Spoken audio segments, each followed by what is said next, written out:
James, I'm super happy to have you on this podcast today. I want to give a little background on the podcast for everyone, for my audience. It is the Atomic Podcast. Again, our next episode with James Dickerson. And as many folks that have seen our podcast really understand, it's an intersection of science. I'm really, really interested, and our guests are interested in, and how does science parlay into society, and society sort of feed back into science, and how do we actually lead science going forward with really this sort of Cambrian explosion of different technologies and approaches to technologies and sciences. So, one on the scientific discovery side, on the AI, on the quantum. And today I'm super excited to have James on. James is a bit of I'll call you, James, a polyscientist, in the sense that you've touched a lot of different products, you've touched a lot of different scientific disciplines, and have come out the other side. And I'm sure there's other sides you're going to be moving into, in which the role of science in public life, as well as in consumer life, becomes super critical to the kinds of safety and quality of the things we hold in our hands, we have in our houses, we have them with our children. And there's not a lot of scientists that have that kind of impact, or I should say that broad touch. And so I want to turn it over to you, James, for you to give a background on yourself, on your career a bit, and then we'll launch further in. So thank you. Well, thank you, Rodney, for inviting me to talk to you and to everyone that's listening to the podcast about things that I think about, things that go along in my little gray cells, as well as the path that I've taken to get to where I am now, which, if you look at the tradition of what a scientist is, or even a subset of that, what a physicist is, because I'm a physicist. The trajectory I've taken is not traditional in any way, shape, or form. But I would argue very vehemently that it is the trajectory of a scientist. And so most people, when they think of a scientist, they think of someone in a lab coat, or someone that strokes their chin and pontificates big thoughts about big things, or probes into people's minds. Someone who's kind of out there, maybe crazy hair. I don't have any hair, but crazy hair, that kind of thing. And I've often really just bristled at that, because I way back when I was even in high school, I kind of considered myself a scientist, but I wasn't really sure what a scientist was as the context of what people thought scientists were. And then over time, I learned what people thought scientists were. And then I tried to assert, well, I'm a scientist and I'm not matching the discipline or the profession or the discourse of what others claim to be a scientist. That's including scientists claiming it to be, what these things were. So I've I made the decision some time ago that the path that I was going to take and the decisions I was going to make professionally were going to be decisions that were based on the principles that I learned as a scientist. Taking in information, making rational decisions based on that information, making a decision, taking action with that decision, and then continuing to collect information based on that decision to see whether the decision was correct or not. It's kind of like following the scientific method. And I've tried to follow the scientific method as a career guider. And so if that taking the scientific method and using that to guide one's career is an act of being a scientist, then by all means, I'm a scientist. But if it's not, then I would say not everything, but other things that I've done professionally, arguably, are the things that scientists do or can do, but often are not perceived or even given credit for doing.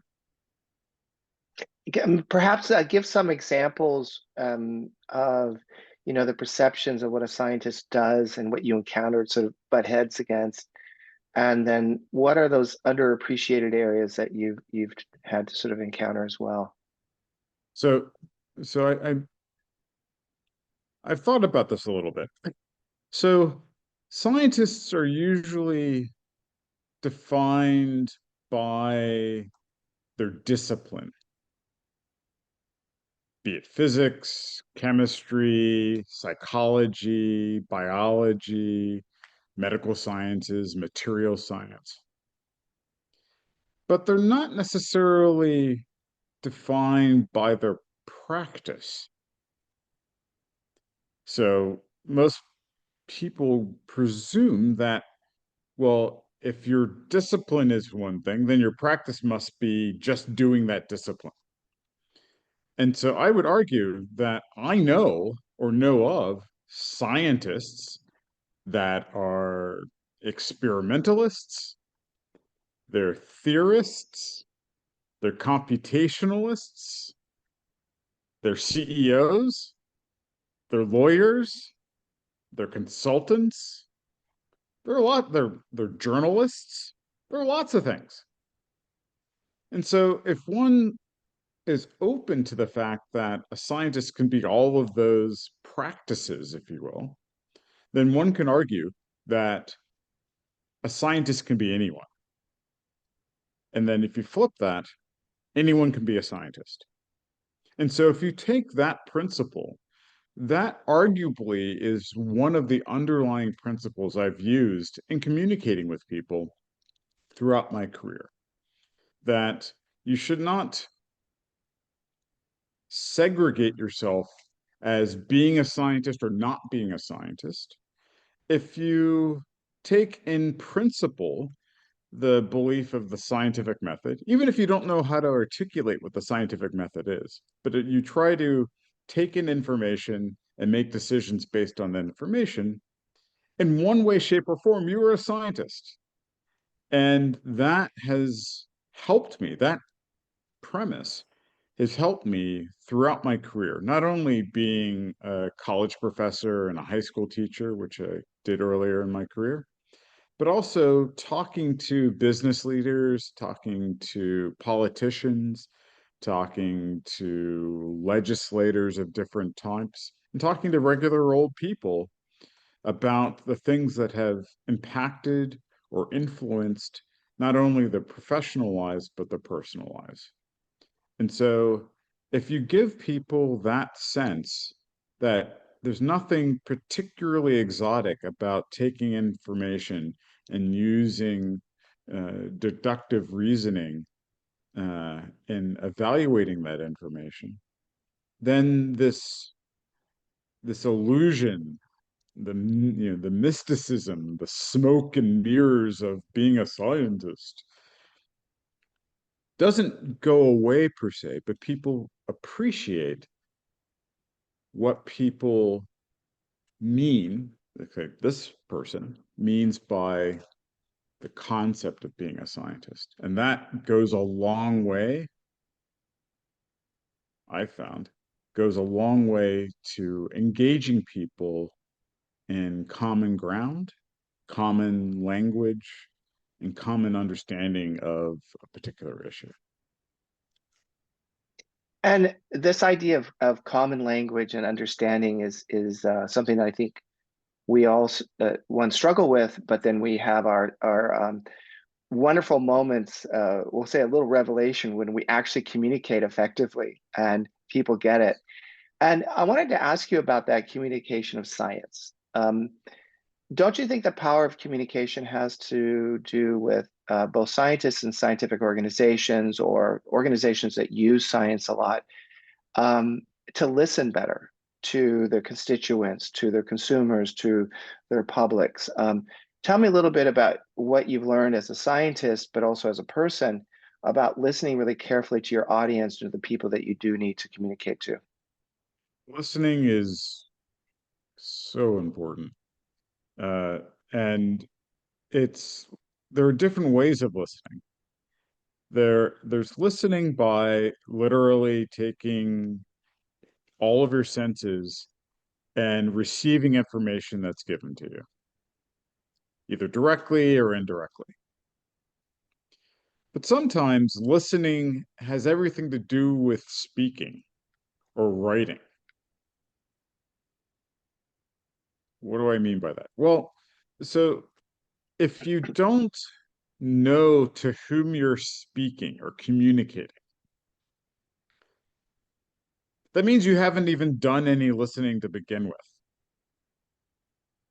And so, whatever you say, whatever you write, whatever you emote, ultimately is not going to be particularly effective because you have this idea that, well, whatever comes out of my mouth will wash over everyone, or whatever is written on the pages will wash over everyone, and they will, through osmosis and just the golden state of my words and ideas and concepts, it will just infuse into them, and they will receive enlightenment.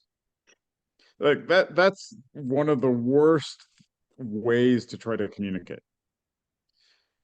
And I actually had that as an idea in early days, and I got some rectification of that in my first real job. My first real job was a high school teacher. I was teaching high school physics, and I was like, "Oh yes, I know physics. I'm going to explain Newtonian mechanics, F equals ma and action reaction, and I'm going to just impart this knowledge onto uh, the very fortunate students that were going to listen to my golden words." And I learned pretty quickly that if I was not speaking in the language of the students, regardless of what I was saying, I had near 0% chance of getting anything understood by them. That could be F equals ma, or it could be the sky is blue, or it could be it's 9 a.m. It didn't matter. And so at that was probably one of the most important and challenging professions I've ever had, because it taught me so much. Yes, being a teacher taught you. That sounds kind of cliche, but it taught me early on in a very vigorous way that communication has nothing to do with you. Communication has everything to do with the recipient. And I've used that as, it's not even a mantra. Like that is the guiding principle of arguably my entire career. And so I've endeavored to communicate in ways that were in the lexicon, the language, the context, the situational variance of the recipient. And that's how I've worked with nonprofits to impart change and product safety. That's how I've helped make deals between Fortune 500 companies and the US government in various areas of nanoscience and nanotechnology. That's how I've helped students, undergraduates, graduate students, achieve their goals in developing and earning bachelor's degrees, master's degrees, PhDs. It's always about what the recipient really needs to understand, and the way that you communicate to them has to be the way that they understand communication. And maybe we're just using the word communication, or I'm using the word communication wrongly, because it's really, how do you forge understanding, right? How do you get someone to really kind of put it together and really have an aha moment, or several aha moments? And this is a very, very wonderful conversation, James. It almost makes me feel like, every physicist should teach a high school class and several of them. Or scientists, across the board. The idea that you're going to get pushback from the moment you start, when you come from the ivory tower type of approach that you said, like the words wash over you approach, um, is not only humbling, but it sounds really formative for you. Tell me a little bit more, for the audience, a little bit more. Like you mentioned, nanoscience and other kinds of coalition building, and where communication and understanding became critical. Maybe open up a case, or kind of some of the challenges to whatever that case was in your role as a scientist, but your role as a deal maker, your role as someone as like chief understander, if I want to call it that way. I would be really wonderful to get a view into that. So I have a couple of anecdotes about communicating. So one of them, it might sound like a pat on the back, but it really like self promotion. But in fact, it, it highlights in many ways what I just said. So I was a graduate student finishing up my PhD work, and it was a few days before my PhD was going to be decreed, and I was attending a very high level scientific conference where I was presenting my research. It was in Linz, Austria. I remember this very well. And it was one of those conferences where there's only like 300 people. So you couldn't hide. You couldn't just give a presentation and slink away into the masses, right? Like people would find you. And it was in this huge auditorium. So the number of seats far outnumbered the number of people who were attending. And so I remember getting up on the stage, just going through the slides very confidently because I'd convinced myself, and my PhD advisor, who was also in attendance, convinced me that there was no one else in the world that knew as much about this specific topic more than me. So get up there, talk about it.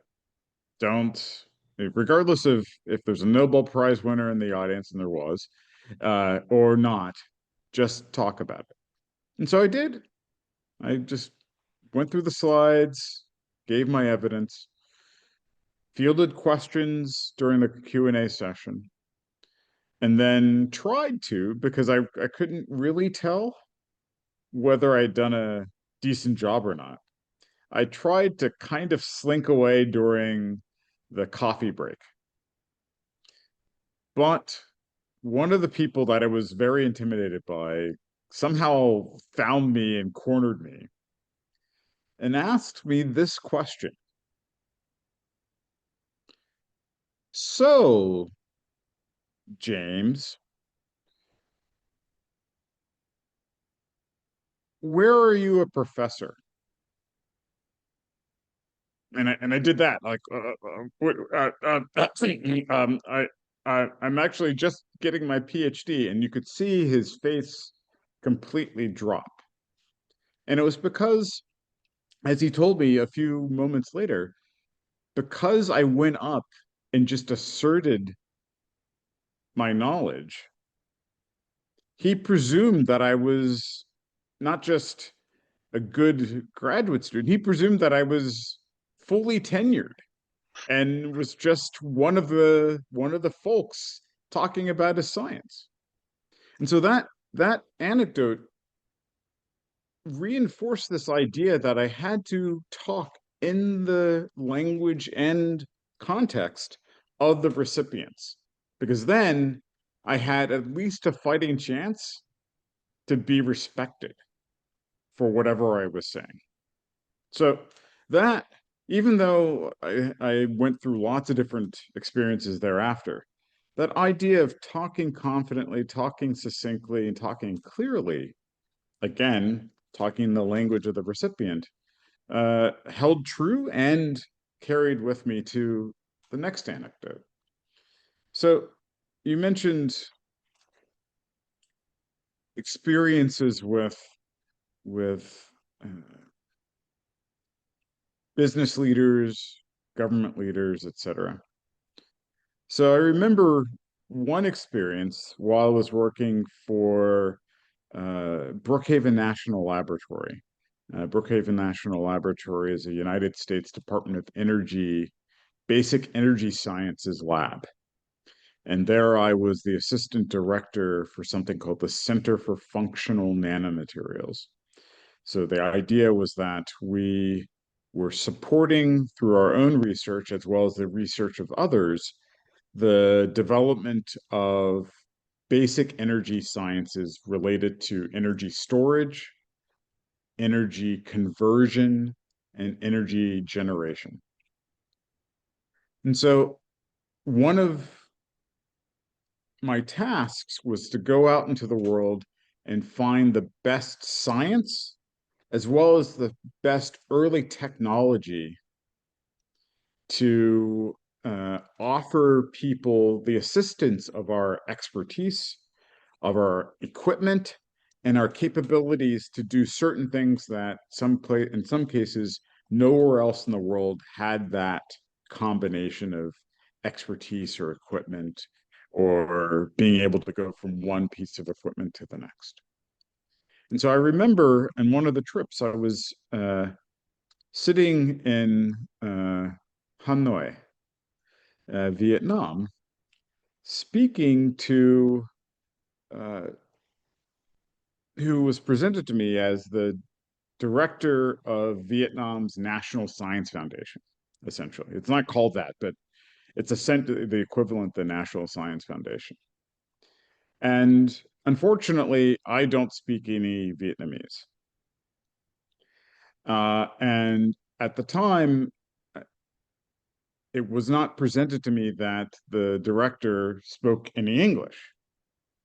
But somehow, we found over the course of 40-minute conversation through an interpreter an ability to find not only common ground, which is somewhat an overused word, but actually common agreed principles of potential partnership.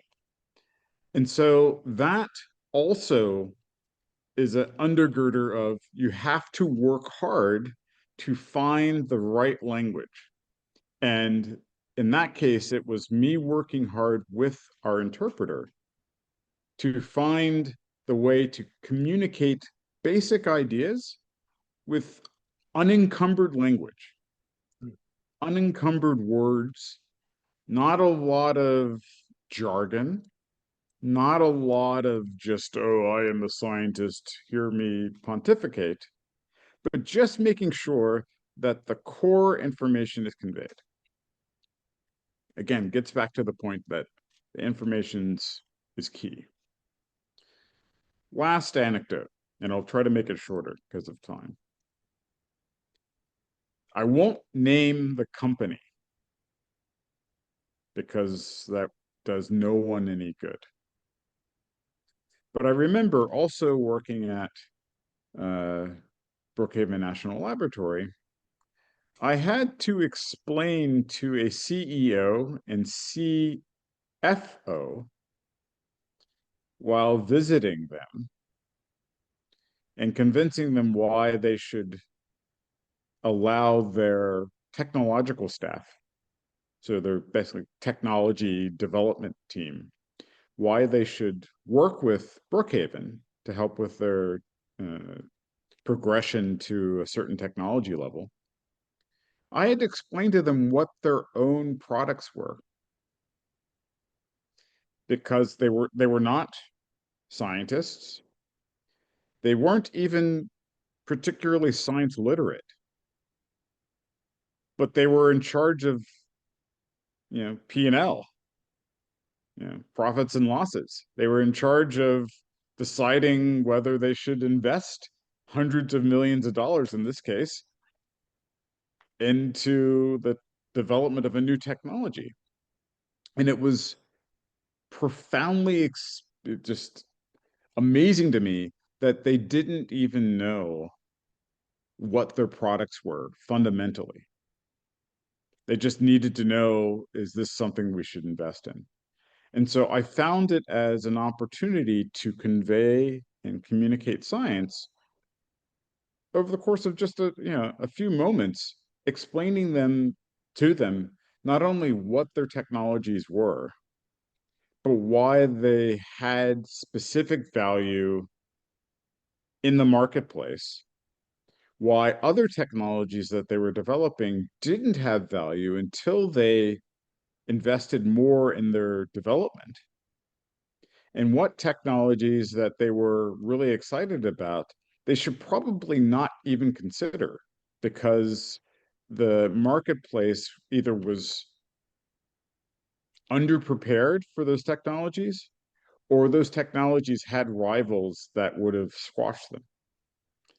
And so it was another experience of having to communicate, but in a very different context, and finding that those principles that I learned back when I was teaching high school could be applied almost anywhere geographically and almost anywhere contextually. Yeah. Teaching So, is a not only is it rewarding, but I haven't found a discipline where it's not applicable. Learning how to teach someone something or teach yourself something. and to learn from your students. And to learn from your students and to learn from the context and the situation. I want to ask you a question here because we're talking about, or you're certainly talking about this idea of communicating and communicating at a level and a way that really is in a way a deep listening. So you really understand that you have to communicate with a certain language that your recipient is already aware and used to. But it sounds like you're hitting something a little deeper, which is that as scientists, as a I'll say a public scientist, and as scientists in all your roles, is that you find the sweet spot of shared values. And let's say to a CEO, a value might be how does my product fit in the market. But I'm assuming that CEO has other values too. So how you uncover that, I'm not sure, but it sounds like this is certainly about language, but it is about shared values and how you find that. Because you could be saying anything, and it actually might resonate on the level of words, sentences, language, but it doesn't. They're not going to listen to you because you're not sharing some values that that resonate with them. So how have you approached that, and is that just something that comes intuitive for you? So sometimes it does, but sometimes it requires lots of preparation, Mm-hmm. or it's not often inspiration, but it's perspiration. Uh, some of those times, it it ended up being so. So going back to the example about explaining this to the CEO his own technology, it was listening to my colleagues who suggested that I talk to that CEO in that company, listening to how they described the situation provided me all of the ammunition I needed, as it were, uh, to know that it was going to be a challenging conversation because I knew that the company speaking to my colleagues, who were the hardcore, really world-class scientists, that they didn't even quite understand what they were trying to develop. So I knew already that I needed to do a lot of preparation if I wanted this deal to occur. And so there's a lot of perspiration ahead of time, often, before the moment of engagement, the moment of communicating, officially communicating, actually occurs. And so I do a lot of prep work. But in other cases, it ends up being, okay, this person, I presume, isn't an expert. This person, I presume, is an expert, as an example. Should I treat them the same way or differently? Well, my experience, early days, my experience was, well, of course you treat them differently because this is an expert and this person is a novice.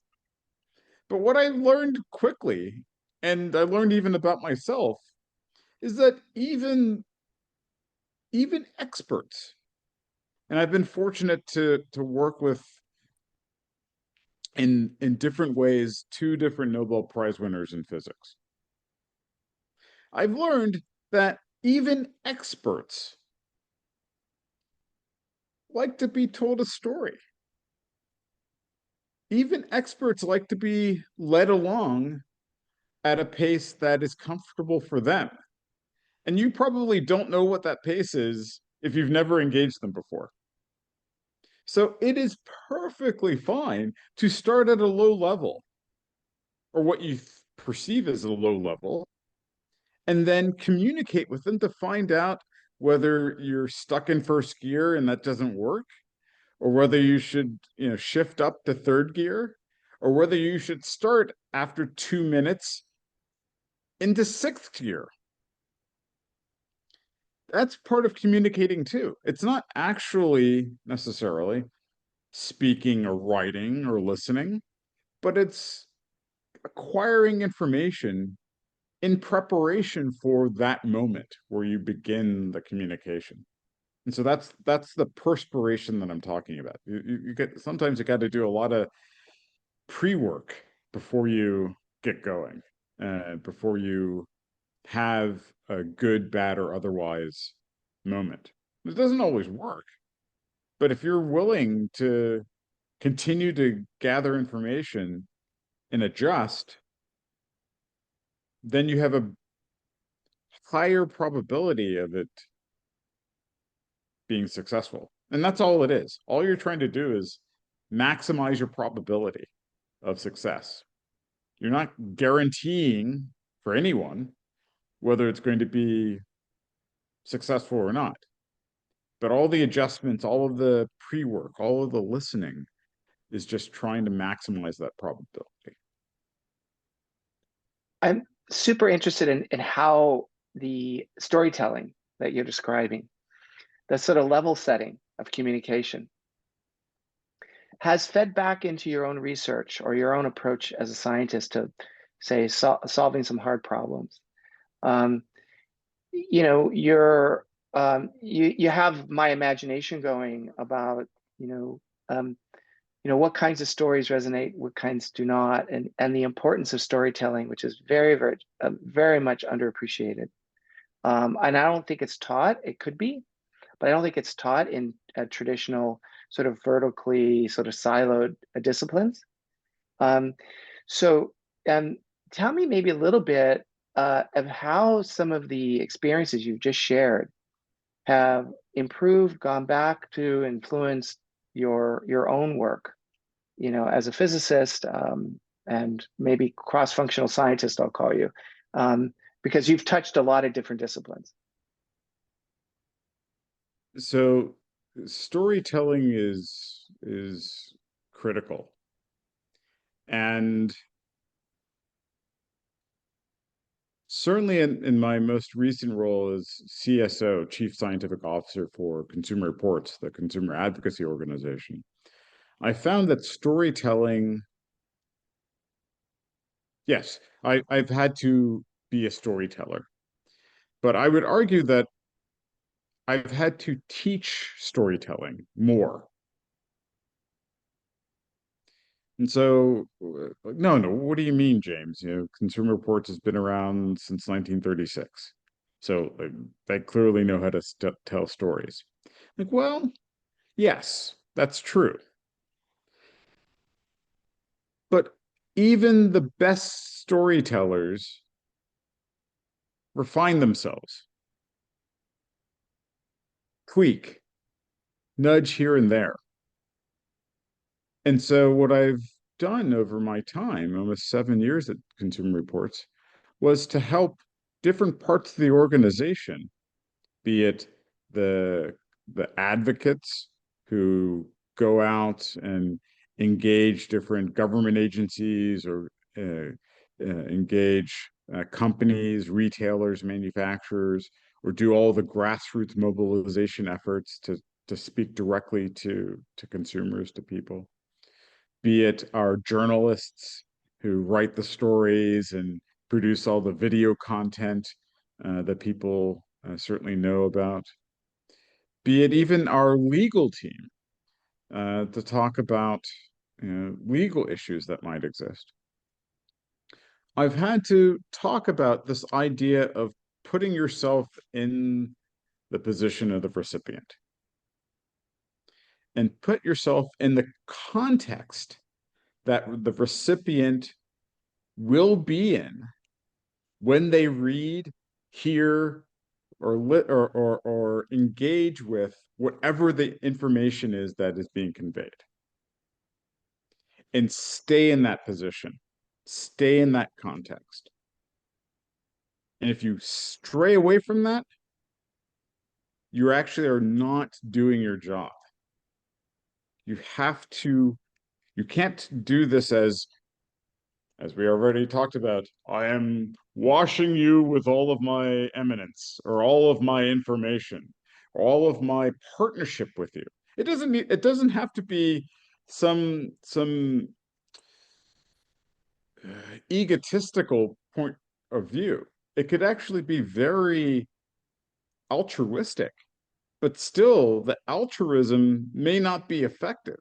You still have to think about where, when, why, and how the recipient is where they are.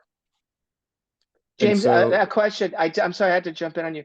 I'm just yeah, really sure. interested in this question, the kind of opposite question. In an organization that is in a way founded on, and I'm not just poking at Consumer Reports, but other organizations that have a scientific mission. What's the risk of them not doing a good job here of storytelling and communicate? Like, what's the opposite? Like, because there's a lot of organizations, it's a nice to have, it's not a must have. So There are so what's the adverse effects there? kernels of information. So the thing is, you don't know what the recipient, how they're going to use it, that info. You don't know what context they're going to use it. You don't know when. So you have to offer as close to golden data as you possibly can. Golden data to me means a mixture of the best data as far as we know. It has to be as evergreen, meaning as long lasting as possible. Possible meaning possible within the context. That possible might be 2 minutes or it could be 2 decades, but as best as possible and as digestible as possible. And so if you don't do that, you're going to get one or more of those characteristics to be garbage. And that ultimately means that the recipient isn't going to have trusted data. It's not going to have actionable data. It's not going to have high quality data that can be acted. And that's any organization, that's any context, that's any situation. And so if you don't do that, you get crap data. And I'm sure all of us have experienced situations where you're like, how'd that happen? And it's because someone didn't really care, or someone just cut corners, or someone skirted the guidelines. They did something so that the data wasn't really golden. It was kind of, tarnished, or it was, kind of dull, or wasn't the immediacy that was needed wasn't there. And it happens all contexts, all scenarios. It happens all the time. I've seen it in the consumer marketplace. I've seen it in nanoscience. I've seen it in teaching. It is a principle that seems to be, dare I say, universal. Having the best information possible is critical to anyone having any sort of discourse. And what I'm hearing from you about having a certain level of discourse from having this, as you call it, a kind of golden data evergreen and so forth, like really the best data of the moment, is that it influences decisions. So Yes. those decisions are compromised. That's what I'm assuming you're kind of aiming at here, is that you want data, but you want data to base something on. And in this case, you're basing some decisions on that. And this also goes back to this concept of the scientific method. You you as a practitioner of the scientific method try to collect the best data as of now. No, now. Not 10 seconds ago, but now. And if the data changes, then if you know that the data has changed and you can get new information, then you need to make the best decision based on the best data now.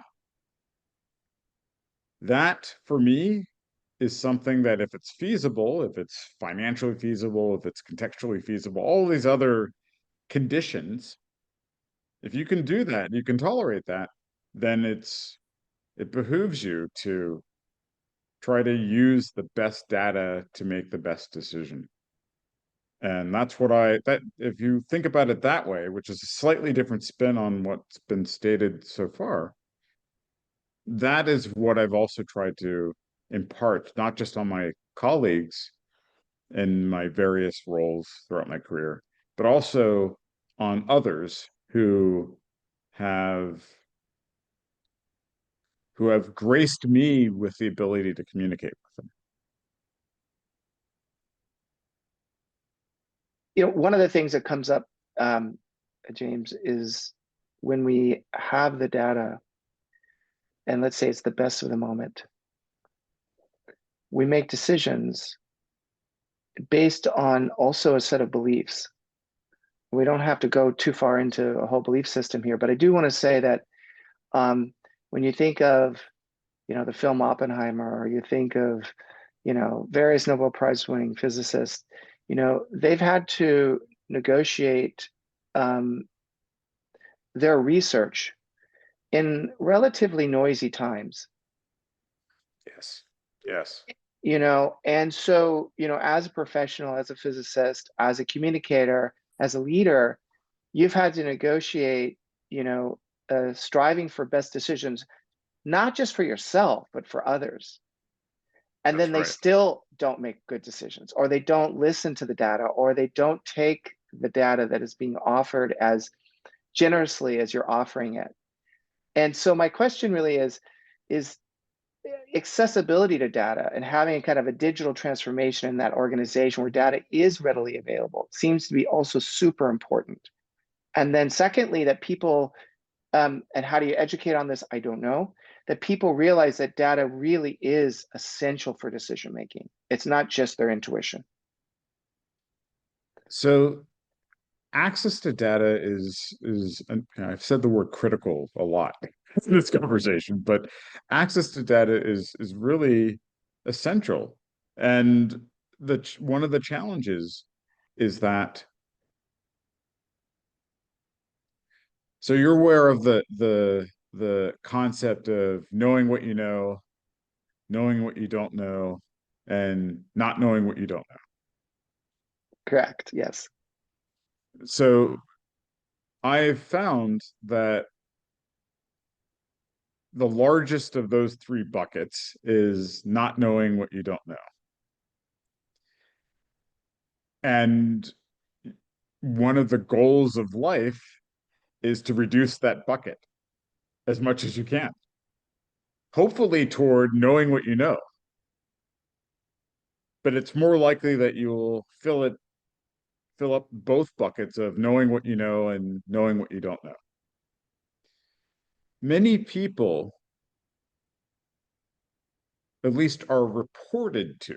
So I'm not going to paint the brush of everyone is this way, but many people are reported to avoid trying to fill those buckets of knowing what you know and knowing what you don't know by just saying, well, I believe that this other, and I'm not going in the religious route, but I'm just saying this other is just saying what I should do so that I don't have to process and I don't have to even consider the three buckets entirely or at all in some cases. I just go with what this other is guiding. I've had to deal with that. I've had people make decisions in business decisions, personal decisions, etc., based on that approach. And so my take is, okay, there's no reason why I should fight you on what your belief system is.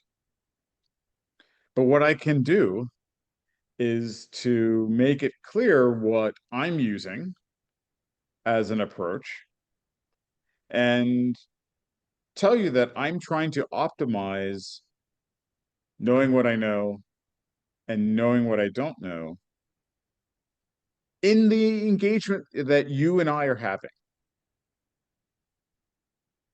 And if there's something that I don't know that I don't know, well, don't hold it against me because I'm not holding that against you. Now, if people, and this often works, if you provide the language in their context and then in their language system, their belief system, if you make it clear that you're not going to hold the that biggest bucket against them, and you're just going to try to work in the two buckets that at least we're conscious of, then you have, to my mind, the optimal chance for coming to some sort of consensus. It may not be resolution, but at least you can have a conversation, you can have a negotiation, you can have a bargaining. There's one quadrant that I've left out. And this one often is the hardest one to tap into. It's not knowing what you know. So you know what you know, knowing what you don't know, not knowing what you don't know, and not knowing what you know. That not knowing what you know, using a word that you used earlier, I often categorize as intuition. And so that can come up like this, just out of nowhere. It can be revelatory. That's kind of the joker in the poker game. Mm-hmm. There's there's no jokers as far as I know in most poker, but it's the one that you're like, oh, that throws everything off. But in fact, can sometimes be the greatest, most exciting thing in a negotiation. It can also be some of the greatest exciting things doing scientific research. Where you're like, oh, wait, I think, and you just do something and you can't put your finger on why you think you should do this, but it's in there somewhere and it ends up being correct, or it ends up being partially correct, or it could be even wrong. But at least it's something where you didn't quite remember or you didn't quite know that you knew that. And those sometimes ends up being the joy of doing what you do. Those flashes of not knowing that you knew something. Does that Daniel make any Kahneman, sense? yeah, absolutely. Daniel Kahneman, the Nobel Prize decision scientist, he said, and he's known for overturning intuition, human intuition, and yet he really hasn't. He's challenged it, but he says, um, I'm really not against intuition, human intuition. I'm against uninformed intuition. In other words, intuition has a lot of information of our experiences and so forth that's embedded in it, and we just don't know it. We're not aware of it. And like you said, you have that flash, that revelation, that sort of joy, and it comes out. And subconscious, unconscious, whatever that level of the psyche is, but it comes forward with you. And there's a lot of power there when it's informed. So I'm Yes. 100, yeah, I'm 100% behind what you're saying. I want to ask you really one more question, and it kind of goes back to the classroom, the high school classroom. Um, if you were to have that classroom again, whatever that classroom would look like for you, and I think about some of the things you've been talking about, kind of last half of our podcast here, which is sort of overcoming confirmation bias in others, so that beliefs don't just end up, sort of bogging down everything. That you can actually find a spot of shared values, and that people aren't just confirming what they already know. Um, what would that classroom look like if you had a way to redo it? And let's say it may not be high school students, maybe it's another level of student or another age. But do you think the scientists of today and the younger scientists kind of need a different kind of interaction there to kind of come through and really understand the role of sciences today in the public sphere, but also in industry and government? So that's a really profound question, because the classroom that not only I constructed, but the one that I learned in, usually only focused on the material at hand and shoving it into your gray cells, and didn't provide a lot of space to wander and contemplate. Now, you might get as a response to that statement, oh, well, it's because he was a scientist, and scientists are just wrote equations, solve it. Blah, blah. No, I'm talking about all the other classes that I took as an undergrad, classes that I taught that were not science classes. I taught writing classes too, while I was a professor. And I think I just said the word that is critical to all that, and it's space. You need people to have the space, not just to go crazy, but it's the space to take not just their discipline, but various disciplines, see if they come together, see if there are synchronicities or synergies, or see whether they just are completely incompatible. That space to use your little gray cells in different ways is not a space that is often offered to people. People, not just those that are in formal education, but people in general. Yet, when I was training my PhD students, that is one of the earliest questions I asked them before I accepted them into my research group. Now, I'm about to say what the question means, and it might not sound like whether I was asking them whether they wanted to have space or not, but in fact, to my mind, it is. So I would ask every single student, what do you want to be? But 80% of them looked at me and were like, what's wrong with this guy? I'm in a PhD program in a physics department. Where do you think I want to be? I said, okay, loosen up, loosen up. This isn't a trick question. This is not, you know, candid camera. This is not, America's Funniest Home Videos, to give a more contemporary reference, for those who don't know what candid camera is. It was a legitimate question. And ultimately, only the people who answered that question ended up in my research group. And most of the time they said, well, here's what I want to be at either a date or as a career trajectory or as just a person in society. And then I said, okay, thank you. First, thank you for telling me. Because it means that at least you feel comfortable enough in sharing what is arguably a vulnerability, because most people think PhD programs, you can only do this, you can only do this. Whereas I was interested in what the person was thinking about beyond that. And then I would tell them, okay, for the next X number of years, just follow what I say.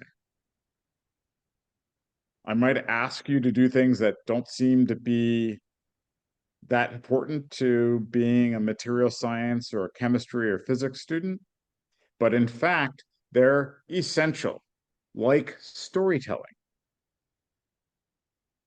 like learning how to write not as a scientist, but just as a human. How can you write a 300-word essay in exactly 300 words that describes your science? Yet you cannot use a single jargon-like word in anything you said in that 300 words. I would have students do that. And they would say, what the F are you talking about? Excuse my French. But it got at the heart of, what do you want to be? What do you want to do? I would have some say, I want to be an engineer at this company, or I want to help people in this kind of area. I said, okay. And I would craft for them the preparation, the toolbox, the set of skills, the experiences that would ultimately lead them to being able to do those things if they worked hard at it. And so that space is something that I try to instill into them as being essential. It's a non-negotiable. And those that have been successful out of my teams have led lives, not professional. I didn't say professional careers. I said lives where they have told me that they feel enriched because I didn't treat them as like turn out the crank, turn the crank, turn them out. I treated them as people who were on a mission to realize their better selves, their greater selves, even their lesser selves through their journey on this planet. And so I took that to heart. And that in some ways goes back to my own family experiences, but some of it goes back to being a high school teacher and realizing that it's not about you, it's about the recipient, it's about the other people. James, I cannot thank you enough. One, for your sincerity, intelligence, and your stories. They're not just stories; they're real experiences that I think are just not commonly shared. In fact, they're just not shared. among scientists in industry, academic, and so forth. And also that, I share many of the values that you describe, particularly in the areas of, forming really good, not just communication, but bridges for people to really not just hear about science, but pick it up, use it, make something of it. Don't be afraid to be a scientist. So you're like, to me, like one of those shining lights in that direction. So again, I want to really thank you for being here today and chatting with me. Rodney, it's been a pleasure of mine, privilege of mine to be able to chat with you, to be able to meet you beforehand, and really reflect on things that have been so meaningful to where I am in my life and where I've been going and been trying to do. I'm really happy to have had this time to talk to you. Fantastic. Thanks again, Jane. We'll be talking again soon. Take good Indeed. care. Bye Cheers. bye. Cheers.